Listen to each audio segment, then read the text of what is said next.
ça qu'on est là. Ma chère, non. Bienvenue sur Torah. On va faire un cours pour Bezat Hashem, la réussite de Chana Bat Nechamadina, Bezat Hashem, qu'elle dévoile que c'est une tzadeket et que c'est une chassida, et l'avenue de Mashiach Bezat Hashem dès à présent. Donc on va faire un cours sur la tfila. On devait le faire hier et c'est devenu un cours sur Mashiach. On sait très bien que tfila, ça a remplacé korbanot, comme on l'expliquait hier, et après on s'est interrompu pour expliquer quelque chose de très profond par rapport à Mashiach. Ce qui se passe, c'est que le korban, c'était quoi? On expliquait que là-bas, dans le Sefer Anigunim du Rabbi Rayatz, où il explique les chants chassidiques, les mélodies juives, là-bas, c'est expliqué que quand on apportait un korban, un sacrifice pour Dieu, pour se faire pardonner quelqu'un qui avait fait une faute, c'est très bien qu'il y a plusieurs sortes de fautes. En fonction des fautes, on doit offrir des korbanes différents. Un oiseau, un animal, plusieurs degrés de faute et plusieurs degrés d'offrande. Et qu'est-ce qui se passait? C'est qu'il y avait le Namnatsear. Le Namnatsear, on voit que les ténèbres du roi David commencent beaucoup par cette phrase, Namnatsear. Namnatsear, c'était le chef de la chorale des Lévis. Et il était imprégné de roi Kodesh, d'Esprit Saint. Et dès qu'on arrivait avec notre animal, qu'est-ce qui se passait? Il savait quelle mélodie était liée à notre âme, parce que chaque âme a une mélodie qui est liée à elle. Et le Rav Ginsburg, comme mon Rav l'a expliqué, il a cité dans un de ses cours que Moshe Rabbeinu connaissait le nigun de chaque juif, le chant de chaque juif, et qu'avec son chant, il faisait sa réparation. À l'image d'une fois de l'Admor Zaken, qui était parti voir des opposants en Chassidut, et ils avaient plein de questions. Et l'Admor Zaken s'est mis à chanter. Et quand il s'est mis à chanter, il les a élevés de niveau, et ils n'avaient plus de questions.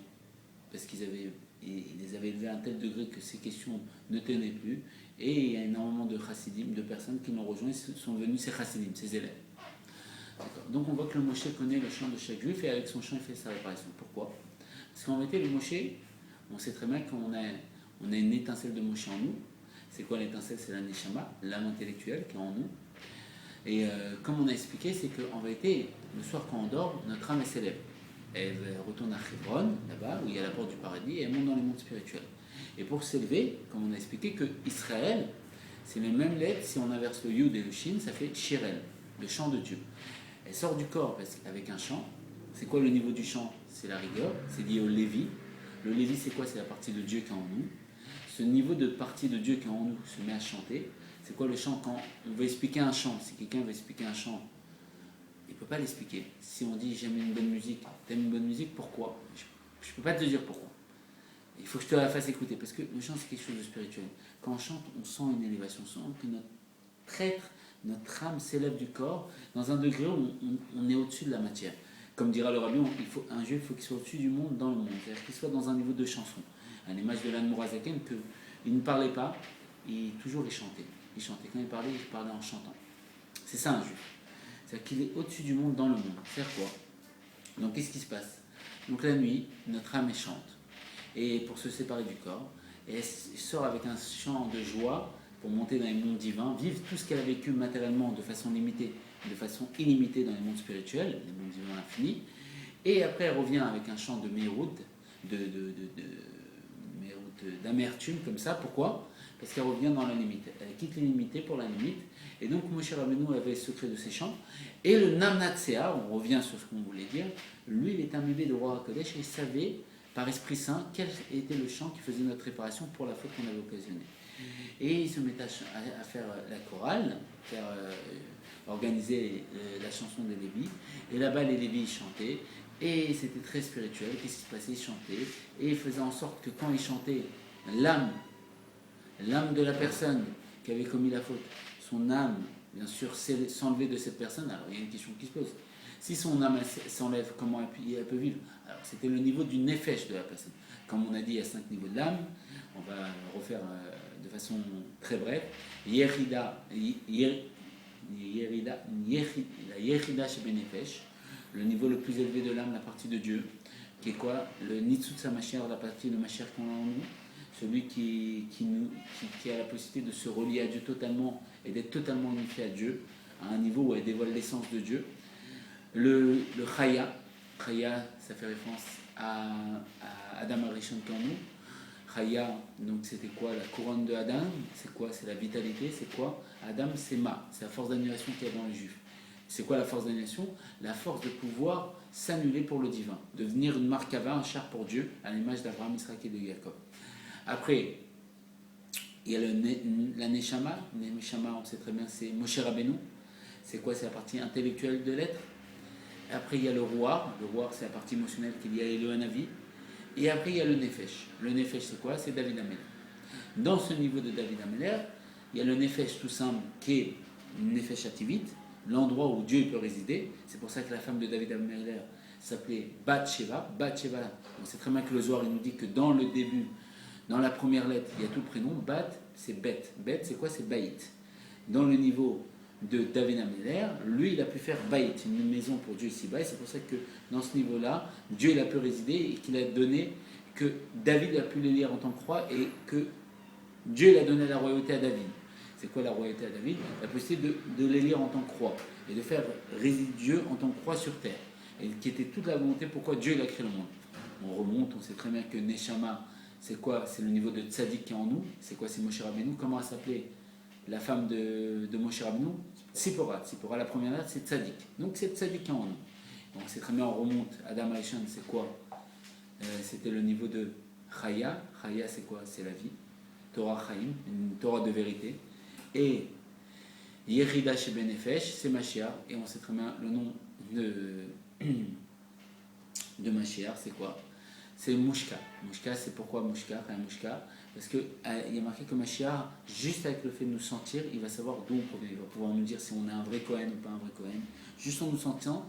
Pourquoi? Parce qu'on sait très bien que Adam Arishon, il a fauté dans tous les niveaux. Il a pris le fruit, il a vu le fruit. On connaît le pérouche, l'explication du mot péri. Péri, mon Rav, il l'a ramené dans un cours à lui. Péri, c'est quoi? C'est le pshat, il a pris le fruit. Parce que le terme péri, le fruit, c'est P, Resh, Yud. P, il a pris le fruit. Resh, Reya, il a vu le fruit, il a eu un rapport avec le fruit. Et Yud, Yesod, il a eu un attachement avec le fruit. Donc c'est tous les niveaux du fait de la faute, mais il n'a pas senti le fruit. Donc le niveau de l'odorat n'a pas été touché par la faute. C'est pour ça que ce niveau de l'odorat n'est pas imprimé par la faute. Il est toujours dans un niveau d'au-dessus de la faute. Et qu'est-ce qui se passe? Dans ce niveau-là, le Mashiach, il pourra sentir si on provient bien d'un Lévi ou pas. Il pourra juger en fonction de son sens, le ressentiment. Il va ressentir si on a un Kohen, si on a un Lévi et tout. D'accord. Donc ça, c'était une parenthèse. Pourquoi? Pour dire qu'en vérité, quand le Namnatser, il chante, il fait en sorte que le Lévi chante le Nigoun qui est lié à la réparation de notre âme, à ce moment-là, notre âme part. C'est quel niveau? C'est le niveau du Nefesh, la force de l'action de l'être, la force végétative. Mais quel niveau? Pas le Nefesh lui-même, c'est le Nefesh Abahamit. L'âme qui a subi une chute, qui est devenue animal. Et ce Nefesh Abahamit, il retourne vers l'animal. Et quand il retourne vers l'animal, qu'est-ce qu'ils font? Ils font la shrita. C'est quoi la shrita? L'âme shir, ils élèvent l'animal. C'est-à-dire qu'ils élèvent, ils font la réparation que cette âme qui était, en vérité, le niveau de Nefesh Atavit, l'âme naturelle, a chuté, est devenue une âme animale, parce qu'elle a fait une faute, elle est devenue animale. Et donc, c'est une chute pour l'âme. Elles lui font la shrita, ils font l'âme shir, ils l'élèvent, ils lui redonnent ce niveau de Nefesh Atavit, âme naturelle. Et c'est pour ça qu'on a ramené le korban. Mais on sait très bien que le korban, aujourd'hui, on ne le fait plus. On fait la tfila à la place.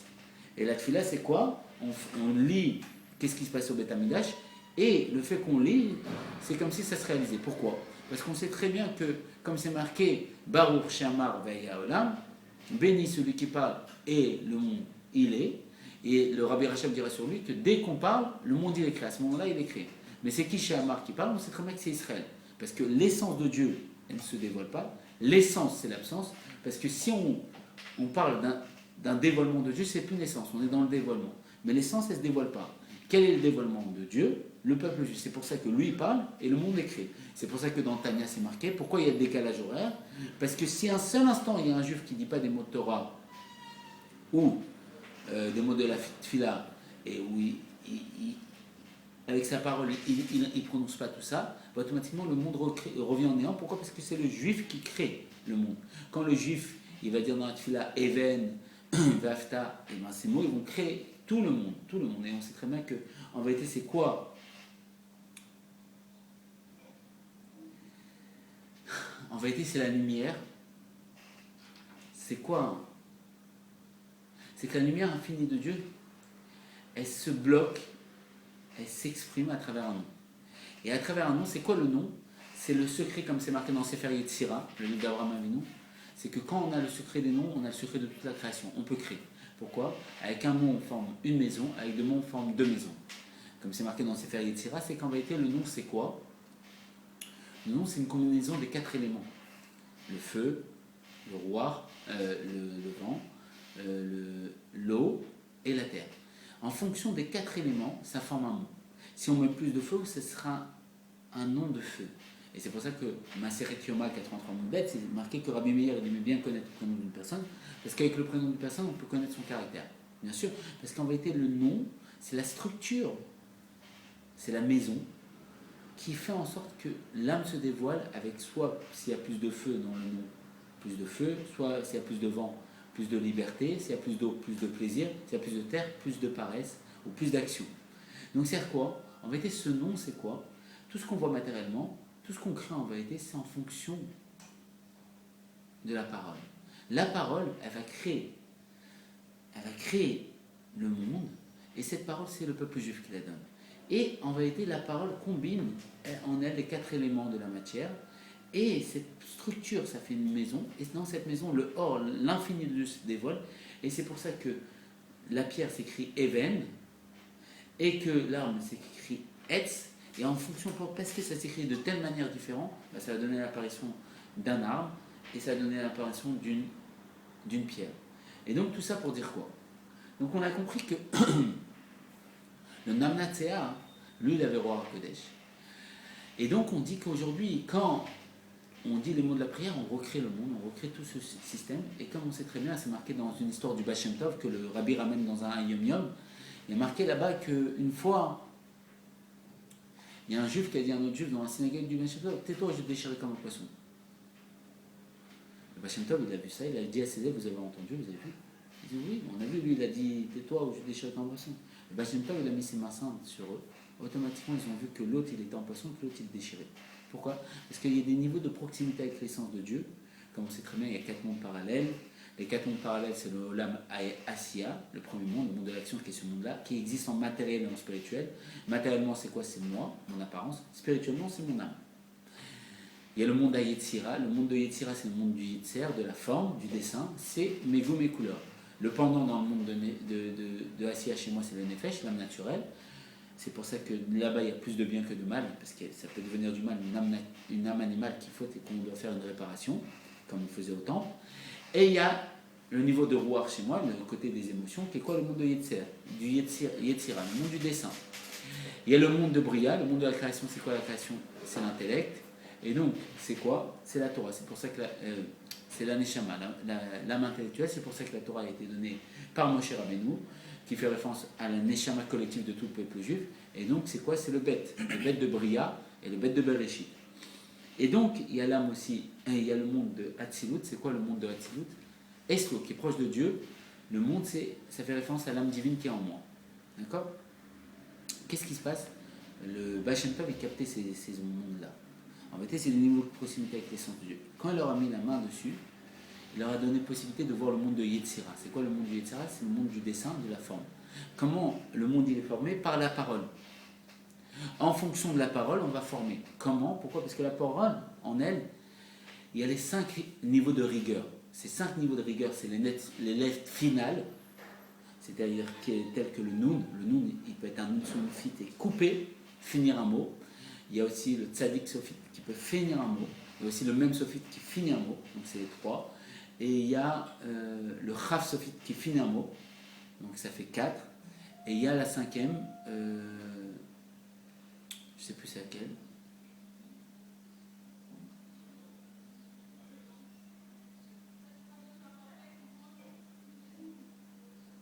Et il y a une 5e qui finit un mot. Je ne sais plus c'est laquelle. Bon.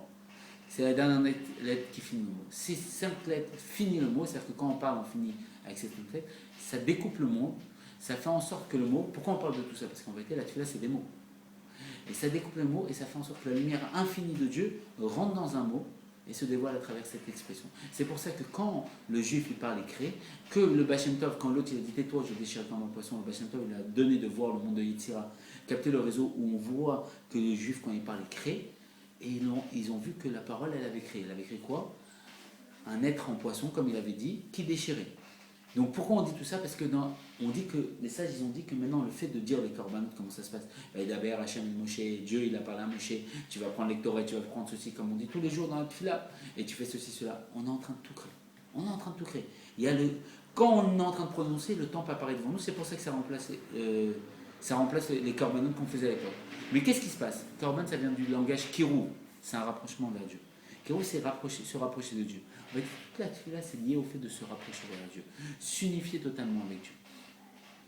Et pour expliquer ça, on sait très bien que le Tanya parle énormément de la tefila, et on va ramener beaucoup d'explications de la tefila par le Tanya, le Balatanya, le rabbi, le premier rabbi de Chabad, notre maître, l'Admorazaken, et donc le fondateur du mouvement Chabad. Donc là-bas, il explique que quoi?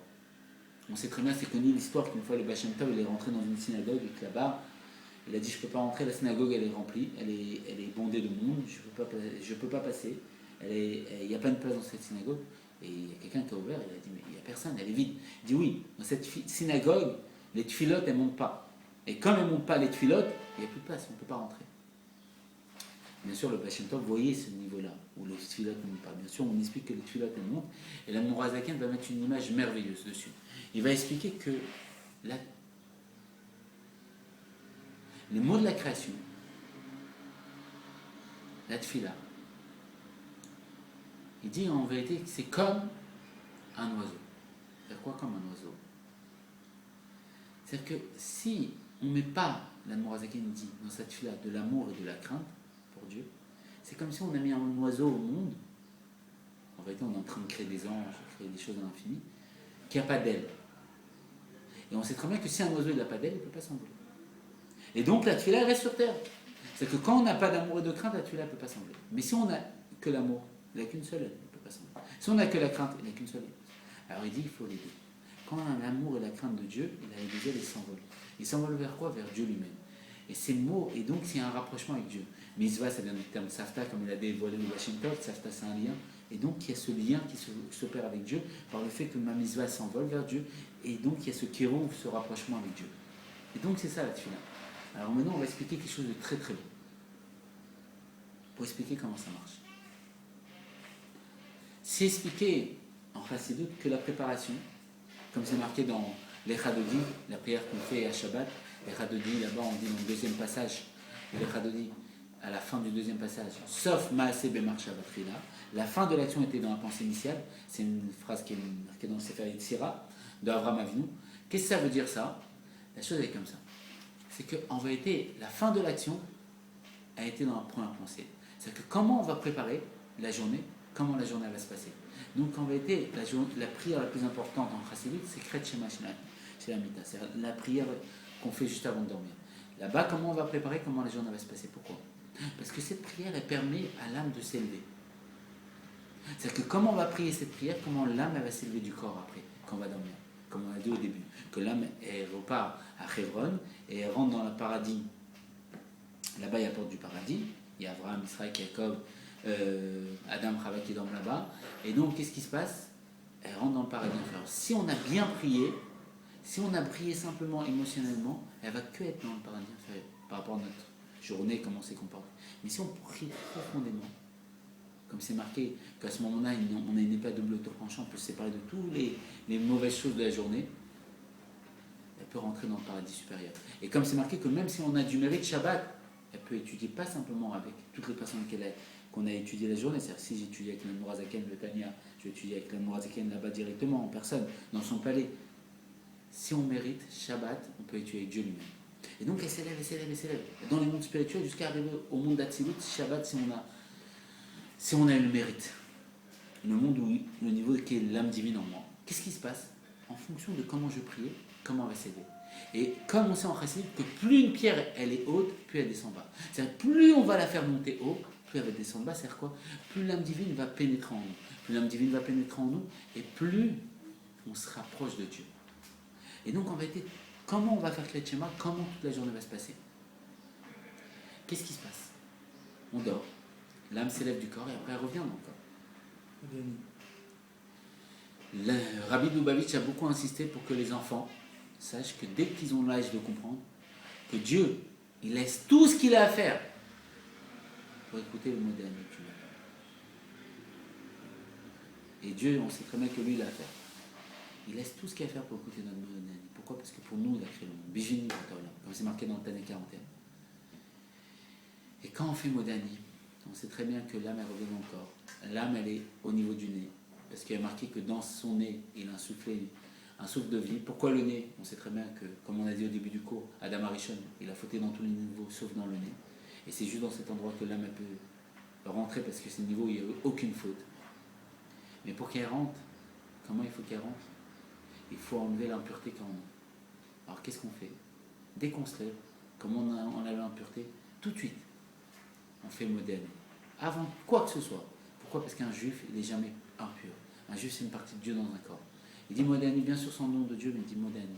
Moi, je reconnais. Modéani, moi, je reconnais. Après, juste après. On fait d'abord Modéani, après on fait Netilat, Megalessa. Modéani. Pour dire qu'un juif, en vérité, il n'est jamais pur. Il n'est jamais impur. La partie de Dieu qui est en lui, comme dira l'Admour Azaken, que le Moussard dit que la faute rend impur le juif, l'Admour Azaken dira non, c'est pas ça. Il dira c'est pas la faute qui rend impur le juif, parce que le juif c'est une partie de Dieu. Comme dira Keter Shem Tov, le Ba Shem Tov, que s'il y a une partie de Dieu dans le juif, s'il y a une partie de Dieu, on ne peut pas dire que Dieu est moins dans cette partie que Dieu lui-même. Il y a Dieu lui-même dans le juif. Donc ce niveau de Dieu lui-même dans le juif, il ne peut pas être impur. Qu'est-ce qui se passe? C'est l'attachement à la faute qui rend impur. C'est pour ça que l'Admour Azaken il dira Avera, la faute c'est la chose Avra, c'est passé. La faute a été là juste pour te montrer dans quel niveau tu es. Tu te prenais pour un tzaddik, tu as fait une faute. Si tu as fait une faute, tu comprends que tu n'es pas un tzaddik. Tu as du travail à faire. C'est juste là pour te montrer. Si là, je ne dirai pas si tu as fait une faute, c'est pour te dire ici, réveille-toi. Il faut que tu fasses chouva. Il faut que tu t'améliores. Tu n'es pas encore au niveau. Mais c'est juste là. Il ne faut pas s'attacher à la faute. La faute elle est passée, avance. Va de l'avant. On voit très bien que le temps, le Zman, il avance. Et donc, à l'image du temps, si on n'avance pas, on tombe. Donc il faut tout le temps avancer, tout le temps être en mouvement. Et de toute façon, ce monde, c'est un monde de mouvement, il nous demande toujours d'avancer. Et donc, qu'est-ce qui se passe? On dit Modéani, je reconnais. Et là, à ce moment, Dieu lui-même et son essence et son kavod, il est devant nous. Et il attend ce Modéani. Modéani, lefanecha, je reconnais devant toi. Lecha ilekaim, toi, roi, vivant pour l'éternité. Shahazata, tu as mis en moi. Tu as mis mon âme. Modéani, tu as mis mon âme avec miséricorde. Grande est ta confiance en moi. À ce moment-là, qu'est-ce qu'il fait Dieu? À l'image d'Adam Arishon, que lui, Adam Arishon, c'était quoi? C'était un morceau de terre, un corps que Dieu il avait formé avec ses mains. Il y a beaucoup de secrets dessus, il a formé avec ses mains, les mains c'est le midot, c'est avec ses sentiments. Il a mis une part de ses sentiments dans cet être. Et il a insufflé une amour de vie. Insuffler, le Tanya dira c'est quoi insuffler? Quand on parle, on peut parler à l'infini. Par contre, souffler, si je souffle, je ne peux plus parler à moi. Je suis obligé de respirer. Il a mis toute sa profondeur, tout son infini dedans. À ce moment-là, comme il y a marqué que chaque jour, Dieu recrée le monde, à chaque instant, Tamim Massé Bereshit, et qu'à chaque matin, on est une nouvelle créature parce qu'on s'est élevé dans les mondes divins et on recommence tout, et tout va d'après la fin, comme on a dit. Il remet une âme de vie en nous. Quand on dit Modéani, pourquoi il attend devant nous Dieu?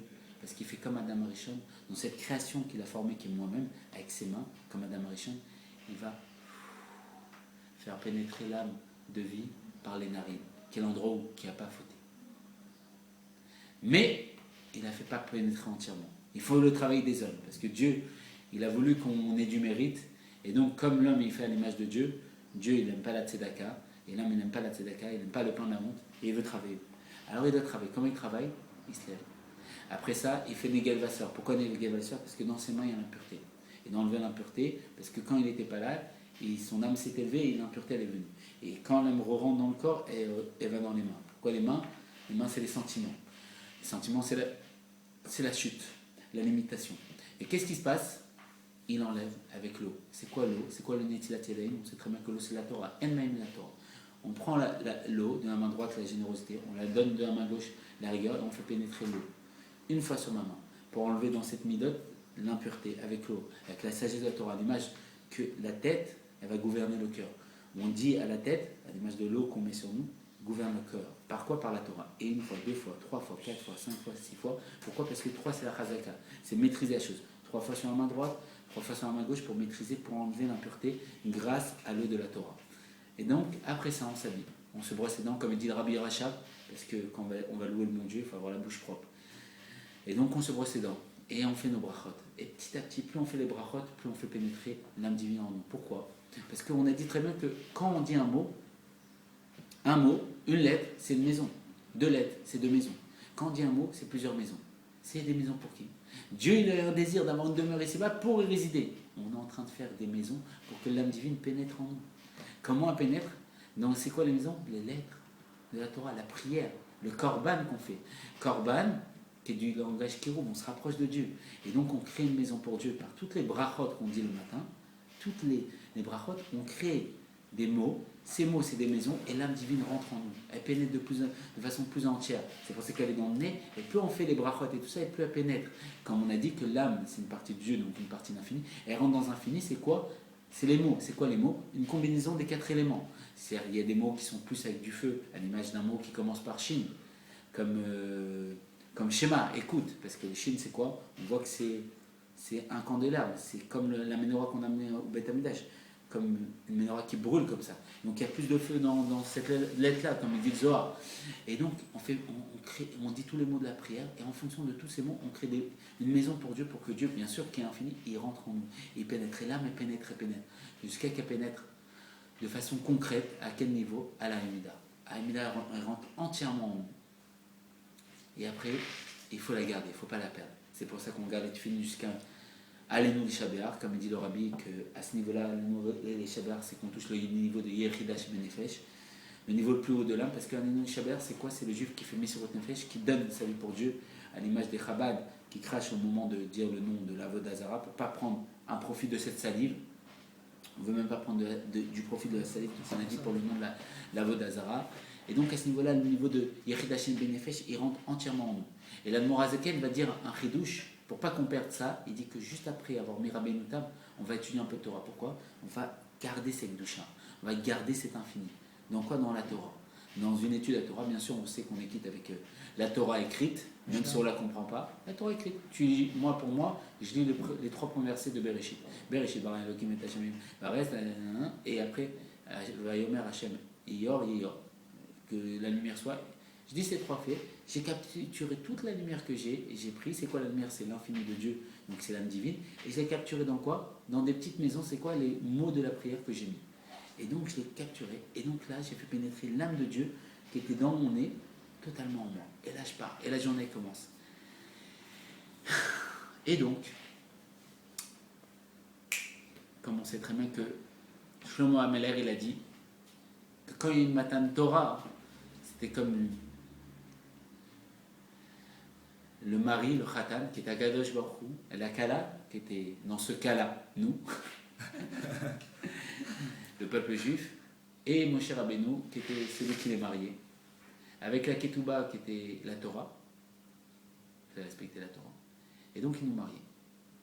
Et on sait très bien que quand on se marie, que Baruch Hashem, j'ai eu la chance de me marier avec une chassida, que voilà, je souhaite plein de bonnes choses, que je sois à la hauteur de la rendre heureuse quand même à couronner en tant que roi. Elle a voulu devenir mon keter, ma couronne. Et donc que je sois à la hauteur de la rendre heureuse. Et donc qu'est-ce qui se passe? À cette image-là, on va expliquer. Il s'est marié avec nous. Et on sait très bien que dans la Torah, il y a des règles. Qu'un homme ne peut pas aller avec sa femme comme ça.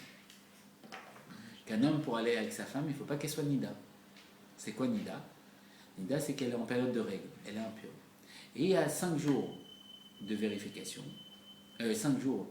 Il y a 5 jours où c'est sûr qu'on n'a pas le droit de l'approcher dès qu'elle a ses règles, parce que c'est pendant 5 jours qu'elle a les règles. Ça s'appelle Efsek Tara. Et il y a 7 jours où elle fait une vérification si elle a du sang, et si elle n'a pas du sang pendant 7 jours, après elle se trempe au mikvé, et elle devient pure, et l'homme peut retourner avec sa femme pour avoir des enfants, pour faire la première mise de la Torah qui est de procréer. Donc c'est quoi procréer? On sait très bien que la femme dévoile le Kohar Sof, la force infinie de Dieu. Pourquoi? Parce qu'avec une petite participation de l'homme, elle va créer un enfant, elle va dévoiler une partie, une personnalité, une facette de son mari, de façon dévoilée à travers un être qui est un nouvel enfant, qui est créé de Miyesh Me'ahin, du néant à l'existence, si on peut dire, dans une façon de voir, parce qu'avec cette petite graine du mari, elle va donner vie à un enfant. Et donc, elle dévoile quoi? Le corps Sof, la force infinie de Dieu, qui est le fait que le mari se dévoile à l'infini à travers tous les enfants que la femme donne à son mari. D'accord. Maintenant, on va essayer de comprendre. On sait très bien que c'est quoi les enfants. Les enfants, la chassidut vont nous ouvrir les yeux. La chassidut, elle est pour dévoiler, pour ouvrir les yeux, pour dévoiler qu'il y a rien d'autre à part Dieu, que les enfants, ça a telle signification, qu'une maison, ça a telle signification. Et donc, grâce à ça, on décode tout et on voit Dieu de nos yeux. C'est quoi les enfants? Les enfants, c'est l'amour et la crainte. Qu'est-ce qu'on a dit tout à l'heure dans la tefila? Al-Mourazaken nous dit quoi? Un oiseau. C'est quoi un oiseau? C'est quoi une prière sans amour et crainte? C'est un oiseau sans aile. La prière ne peut pas s'élever. C'est quoi l'amour? C'est le garçon. C'est quoi la crainte? C'est la fille. Et grâce à l'amour et la crainte, on peut s'élever vers Dieu. La misva peut s'élever. Et il y a un kirouv. On fait une misva de safta, on se lie à Dieu. Et kirouv, rapprochement. On se réunifie avec Dieu. Il y a un chiyichoud, un attachement avec Dieu. Donc une union avec Dieu. Comme dit le Tania, que quand on dit les mots de la prière, il nous embrasse, on embrasse Dieu. Que quand on fait la misva, il nous enlace. Quand on est fini, il nous enlace. On sait très bien que c'est quoi mettre fini. On sait très bien que dans Adam Arishon, il y avait toutes les âmes de la création. Le bras droit d'Adam Arishon, c'est l'âme générale du côté droit, c'est Abraham Avinu. Le bras gauche, c'était Israël Avinu. Et c'est quoi? En réalité, c'est Abraham. Akedat Israël, c'est quoi? Attaché. Il attache Israël quand on met les tefilines. On attache Israël. Et donc, il nous enlace. Quand on attache, avec les tefilines, Dieu nous enlace, il nous prend dans les bras. Et avec les mots de la prière, la réflexion, c'est l'attachement de l'esprit. Et avec tout ça, on engendre de l'amour et de la crainte. C'est quoi l'amour et la crainte? C'est les enfants. Et ça fait les ailes des oiseaux. L'oiseau, il peut retourner vers Dieu. Et donc, on peut se rapprocher et s'unifier, avoir un rapport avec Dieu. C'est quoi? Faire pénétrer, comme on a dit, l'âme au-dedans de nous de façon plus profonde encore. Créer des maisons. Les maisons, c'est quoi? C'est par la crainte qu'on crée. Et l'amour, c'est faire pénétrer Dieu dans cette maison. D'accord? L'intensité qu'on met dedans. D'accord? Maintenant, qu'est-ce qui se passe? Quand un homme il va avec sa femme, pendant la période où elle est interdite, elle est interdite. L'homme, il n'a pas le droit de toucher sa femme. Il n'a pas le droit de la toucher comme ça. C'est interdit. Il n'a pas le droit de lui donner des plats directement, de le poser à côté. Il n'a pas le droit de s'asseoir sur le lit de sa femme. Il y a plein de choses qui sont interdites. Pourquoi? Pourquoi elle a ces règles? Parce qu'ils n'ont pas eu d'enfant.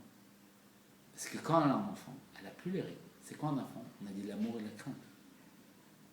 C'est-à-dire que quand on a une prière avec Dieu, avec de l'amour et de la crainte, non, quand on a une prière avec Dieu sans amour et crainte, qu'est-ce qui se passe? On n'a pas d'enfant. La tefila ne peut pas s'élever, l'oiseau il n'a pas les ailes. Et le sang qui coule, ça symbolise quoi? On devient, c'est la rigueur. La rigueur, c'est quoi le sang? C'est la séparation. Exactement comme tu dis, tu as avancé ce que je voulais dire, c'est qu'on se sépare de Dieu parce qu'on est Nida. C'est quoi qu'on est Nida? C'est que comme j'ai pas eu d'amour et de crainte avec Dieu, j'ai pas enfanté, je suis Nida. Donc Dieu ne peut pas m'approcher. Donc l'âme divine ne peut pas pénétrer en nous quand on fait la prière sans kavana. Et donc la prière, elle ne s'envole pas. Donc je ne m'unifie pas avec Dieu. Donc l'âme, elle ne peut pas vraiment pénétrer. Elle pénètre, mais juste au niveau du nefesh. Pas tous les niveaux de l'âme.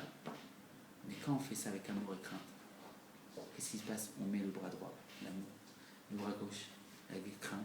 On enfante des enfants. Qu'est-ce qui se passe? Quand la femme elle est enceinte, elle est permise à son mari pendant 9 mois. Toute la période où elle est enceinte, son mari peut aller avec elle. C'est-à-dire que quand on fait les prières avec amour et crainte, toute la journée, Dieu il peut être avec nous, il est au-dedans de nous, il rentre plus profondément en nous, le Yerida chez Benefesh, le niveau de l'âme divine, on le fait pénétrer en nous, et Dieu il est au-dedans de nous. Et on a des rapports toute la journée. Quand on parle, c'est Dieu qui parle à travers nous, et donc il nous embrasse. Et on embrasse Dieu. Et donc quand on agit dans le monde, c'est Dieu qui agit à travers nous. Et donc, c'est-à-dire quoi? Il nous enlace toute la journée. Et on a un rapport toute la journée avec Dieu. Et c'est ça la tefila. C'est ça la tefila. L'importance de la tefila, c'est quoi?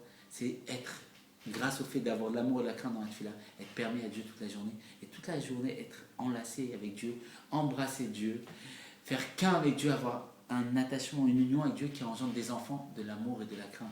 Des ailes pour s'envoler jusqu'à Dieu. Et donc, quand on s'envole jusqu'à Dieu, on redescend et on dévoile qu'on est le dévoilement de Dieu. Et voilà, que Bezrat Hashem, ce cours qui parle de la tefila, que chacun, Bezrat Hashem, maintenant quand il prie, il soit plus Nida. Donc, C'est quoi qu'il soit pas oui, exactement Mashiach, non, tout de suite, que Bezat Hashem Yechem Eler, que le Mashiach vienne tout de suite, qu'on soit plus Nida. C'est quoi d'être plus Nida? Qu'on n'ait plus de ne pas avoir d'amour et de crainte, parce que quand on n'a pas d'amour et de crainte toute la journée, on est séparé de Dieu, Dieu ne peut pas nous approcher. Même s'il veut, quand on l'appelle, on lui dit s'il te plaît Dieu, il y a une barrière qui nous sépare. Il ne peut pas nous toucher, c'est pas possible, on est Nida, on n'a pas eu d'amour et de crainte.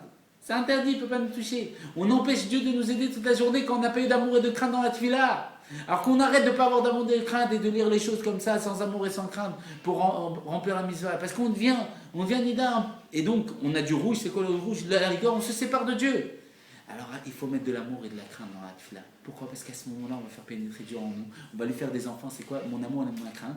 Et c'est quoi c'est mes enfants? C'est une maison. Et il va pouvoir rentrer plus profondément en moi, jusqu'à les niveaux les plus élevés, jusqu'à l'essence de Dieu qui va pouvoir rentrer en moi et dévoiler l'infini de Dieu à travers moi. Et c'est pour ça que comment on prie le matin, comment la journée se passe. Et que Bezrat Hashem on prie comme il faut pour bloquer la Géoula, et que comme il dit le Rambam, c'est sur une balance, il faut faire pencher du bon côté, et juste avec l'amour et la crainte, une bonne pensée, on fait pencher du bon côté, et que ça soit dès à présent. Yechem, de bonnes nouvelles.